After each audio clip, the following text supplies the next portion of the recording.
کہیں ایک قصہ پڑا تھا کہ سمندر کے کنارے ایک شخص چہل قدمی کرنے جاتا تھا۔ اس نے وہاں ایک شخص کو دیکھا کہ وہ شخص نیچے جھکتا اور کوئی چیز اٹھاتا اور سمندر میں پھینکتا جاتا۔ وہ ذرا قریب ہوا تو دیکھا کہ ہزاروں مچھلیاں کنارے پر پڑی تڑپ رہی ہیں۔ شاید تازہ موج نے انہیں سمندر سے نکال کر ساحل پر لا پٹکا تھا، اور وہ شخص ان مچھلیوں کو سمندر میں واپس پھینکنے کی کوشش کر رہا تھا۔ اس شخص کو اس کی بے وقوفی پر ہنسی آ رہی تھی۔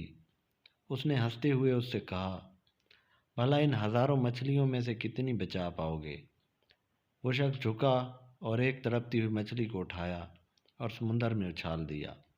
پھر سکون سے دوسرے شخص سے بولا، اس مچھلی کو فرق پڑا، ہماری چھوٹی سی کاوش سے بھلے مجموعی حالات میں تبدیلی نہ آئے، لیکن کسی ایک کے لیے تو فائدہ مند ہو سکتی ہے۔ اپنی بساط کے مطابق اچھائی کرتے رہیں، اس فکر میں مبتلا نہ ہو کہ آپ کے اس عمل سے معاشرے میں کیا تبدیلی آئی۔